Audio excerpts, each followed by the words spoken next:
Hello everyone and welcome to the Roundup heading into week 17. Championship weekend is here. We are so excited to have you as we're going to go through all the biggest pieces of news and the best notes from, of course, fantasylife.com to help you hoist those championship trophies this weekend. So we've got a lot of news to get through. We've got quarterback changes. We've got wide receiver upgrades. So let's get started right here with the Roundup.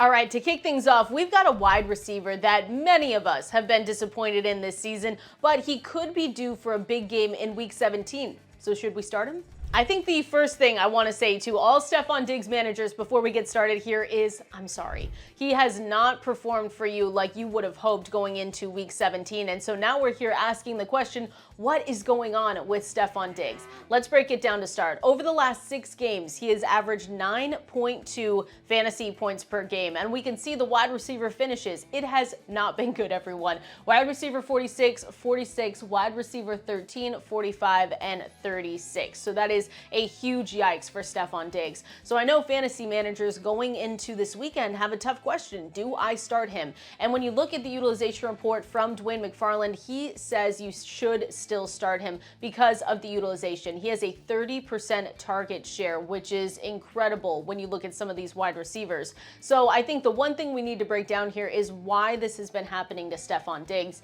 And the one thing I want to point out is that the Bills have shown a willingness to abandon their pass-heavy ways in this second half of the season. We saw James Cook have a huge game just a couple of weeks ago, and because of that, Stefon Diggs is suffering just a little bit. So on the Board Pro 75 here, again, utilization report on fantasylife.com, we can see that the Bills have a 51% dropback rate over the last 5 games, and that has lowered the ceiling on the targets for Stefon Diggs. We always like to chase volume, but when we see that, it has just been lowered. He averages 8.2 targets per game, which is down from 10.6, over the first 9 games. And so with that, you know, when we look at the volume and him not getting those targets, it is obviously shown in his fantasy finishes. But Dwayne McFarland does say that he is still startable. He is a low-end wide receiver 1, does offer that wide receiver 1 overall upside. So when you look at Stefon Diggs this weekend, and if you should start him, you need to ask yourself what your better options are, because they should be top 20 wide receivers. And even then, it's going to be hard to sit Stefon Diggs because it just feels like he's due for a big game. So what's going on with him? It's really the Bills, and this change does add variance, but we can hope for a big bounce back game this weekend for Stefon Diggs. We saw a ton of quarterback changes heading into week 17. Just for starters, you've got Tyrod Taylor now starting for the Giants. You've got Jacoby Brissett starting for the Washington Commanders. You have Jaren Hall starting for the Minnesota Vikings, and the Denver Broncos have decided to bench Russell Wilson. They will be starting Jarrett Stidham in week 17. So now I think it's important to go through all of these new starters, if anyone is startable for your fantasy matchups this weekend, and who you should look at maybe on the waiver wire.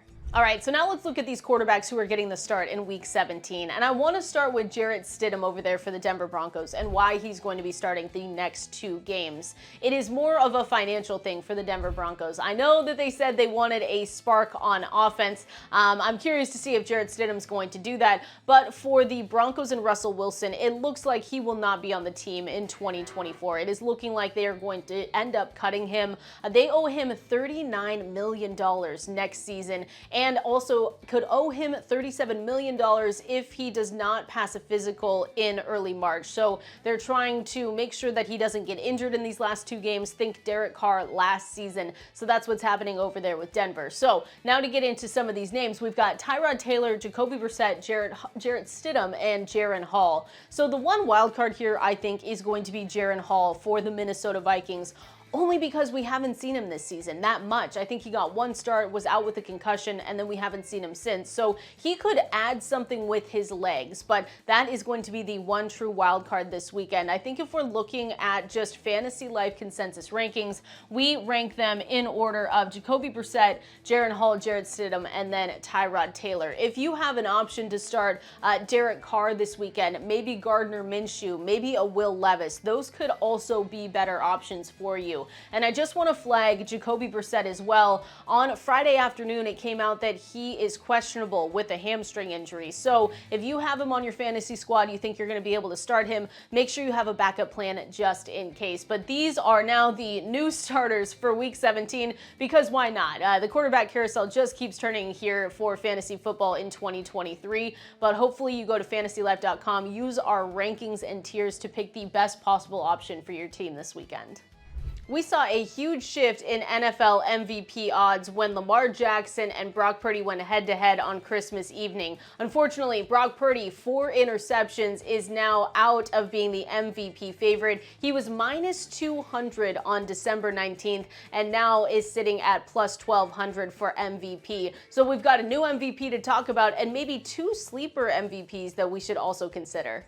So, of course, our new NFL MVP odds-on favorite is none other than Lamar Jackson, sitting right now at minus 160. But the 2 other guys that I want to mention here, too, are the 2 behind him, Christian McCaffrey and Tua Tagovailoa. Christian McCaffrey sitting at plus 400, Tua sitting at plus 900. For CMC, this is interesting because in the 21st century, there have only been 4 non-quarterback MVP winners. Could he join them? And then Tua Tagovailoa is also interesting because do you know who Miami goes up against in week 17? Of course, it is the Baltimore Ravens. So I think this is an interesting conversation because, of course, Lamar Jackson, after the performance he put up on Christmas evening, does deserve to be the odds-on favorite. But could we see another shift if we get Tua Tagovailoa going up against Lamar Jackson and winning? I think Lamar Jackson would have to have a pretty bad game for that to happen, but this is a very close race right here. Minus 160, plus 400, plus 900